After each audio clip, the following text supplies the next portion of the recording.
আজকে আমার জীবনের একটা চরম বাস্তব অভিজ্ঞতার কথা আপনাদের সাথে শেয়ার করব। আমরা যারা কোম্পানিতে চাকরি করি বা মার্কেটে বা ফিল্ডে কাজ করি, তাদের আসলে দুপুরবেলা যে আমরা খাইতে যাই, বিভিন্ন হোটেল রেস্টুরেন্টে খাই, বা আমাদের হোটেল রেস্টুরেন্টগুলো কেমন হয়, এই যে চারদিকে টিনের বেড়া, এটা কিন্তু হয়, এটা বাস্তব। আমরা যারা মার্কেটিংয়ে কাজ করি, খুব নিম্ন কোয়ালিটির রেস্টুরেন্ট হয়। এটাকে রেস্টুরেন্ট বললেও ভুল হবে, বাংলা ভাষায় বলতে হবে যে হোটেল। হ্যাঁ, চাচার হোটেল, মামার হোটেল, এই ধরনের হোটেল আমাদের কিন্তু বাংলা হোটেল। তো আমরা কিন্তু মার্কেটিংয়ে চাকরি করি যারা, তারা এইসব হোটেলেই খাইতে অভ্যস্ত। তো আজকে আমি মার্কেটে কাজ করতেছি, এই কাজ করতে করতে দুপুর হয়ে গেছে। এখন দুপুরবেলা তো খাইতে হবে ভাই। এখন আমার কোম্পানি রিলেটেড দোকান তো আছে, তো আমি একটা দোকানের সামনে গেলাম, মোটরসাইকেলটা স্ট্যান্ড করলাম, ভাইয়াকে বললাম যে ভাইয়া খাওয়া লাগে, এখন তো আমি এই এলাকায় নতুন, একটা ভালো হোটেল কোথায় আছে? তো কি ভাই, আমিও খাইতে যাচ্ছি, চলেন। তো চলেন যাই। পরে গেলাম, উনি কিন্তু ব্যবসায়ী, ওনার কিন্তু টাকার অভাব নেই, ওনার ক্যাশে হয়তো বা লক্ষ লক্ষ টাকা পড়ে থাকে। আর ওনাদের লাইফ হচ্ছে বিজনেসম্যান যারা, তাদের, আর আমার কোম্পানি রিলেটেড যারা বিজনেস করে, তাদের লক্ষ লক্ষ টাকার বিজনেস ভাই। ওনারা তিনজন, আমি একজন, চারজন গেলাম। স্বাভাবিকভাবে আমরা এক টেবিলেই বসছি, যেহেতু চারজন একসাথে গেছি। ওনাদের তিনজনকে কিন্তু গরুর মাংস দিছে, এবং হোটেলে যে মেসিয়ার মামা ছিল, উনি কিন্তু আমাকেও গরুর মাংস দিছে।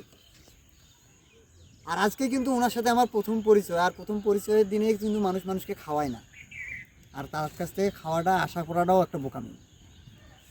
তো আমি কি করলাম, এই গরুর মাংস যেহেতু দিছে, আমি তো প্রথমেই চিন্তা করছি যে আমি তো একটা ডিম অথবা কিছু ভাজি দিয়ে আমি দুপুরবেলার খাবারটা খাই। এটা আমরা যারা মার্কেটিংয়ে চাকরি করি তারা কিন্তু খাই, এটা আমাদের বাস্তব জীবন, এটা গোপন রাখি তো কোনো লাভ নেই, সত্য অলওয়েজ সত্য ভাই। তো কি হলো, আমি ভাই সত্যি কথা বলতে এই ভাতটা খাইতে গিয়ে এতবার চিন্তা করছি যে এই বিলটা কত আসবে। আজকে যদি আমি এই বিলটা যদি আমার 250 টাকাও আসে, কালকে হয়তো বা আমি দুপুরবেলা আমাকে হালকা একটা সিঙ্গাড়া খেয়ে দুপুরবেলার মার্কেটটা করতে হবে। 2 দিন আমাকে সেভ করে চলতে হবে, কারণ আমার একদিন দুপুরবেলা খাইতে গেলে হোটেলে ডিম দিয়ে খাইলে 60 টাকার মতন ব্যয় হয়। তার মানে এখানে দেখেন, প্রায় 3 দিনের খাবার কিন্তু আমি একদিনে খাই ফেলতেছি, জাস্ট হচ্ছে ওনাদের সাথে চলতে গিয়ে। তো আমি ওই সময় একটা রিয়েলাইজ করলাম আমার মধ্যে দিয়ে, যে একটা আসলে বিজনেসম্যান এবং একটা কোম্পানি চাকরিজীবীর জীবনটার মধ্যে পার্থক্য কত। অথচ আমরাই কিন্তু তাদের বিজনেসটা দাঁড় করে দিই, আমরাই দিই। ওদের টাকা আছে আর আমাদের বুদ্ধি আছে, আমাদের কোম্পানিতে প্রোডাক্ট আছে, অথচ আমরাই লাইফটা লিড করি কেমন, একটা ডিম অথবা কিছু সবজি, আর ওরা খাচ্ছে গরুর মাংস। এটা ভাই চরম বাস্তব কথা আমার জীবনে। আজকে আমি এইটাই জিনিস অনেকটা রিয়েলাইজ করছি, আর এই কারণে আপনাদের সামনে না বলে পারলাম না। এই হচ্ছে আজকে আমার জীবনের একটা বাস্তব অভিজ্ঞতা। আমি আসলে অনেকবার চিন্তা করছি, কালকে হয়তো বা আমাকে দুপুরবেলা একটা সিঙ্গাড়া খেয়ে থাকতে হবে, কারণ আমাকে সেভ করে চলতে হবে ভাই।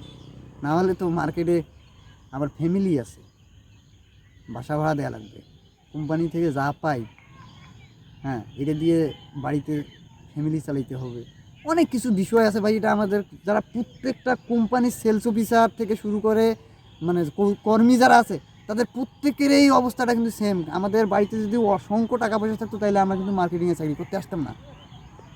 আমাদের অভাব দেখি আমরা কিন্তু আসছি। আসলে কেন জানি আজকে এমনিতেই বলে ফেলাম। হ্যাঁ, আপনারা কীভাবে নেবেন জানি না বিষয়টা। ভুল হলে বা কোনো কিছু হলে ক্ষমা সুন্দর দৃষ্টিতে দেখবেন। আমার মনের কথাটা বললাম জাস্ট। থ্যাংক ইউ সবাইকে।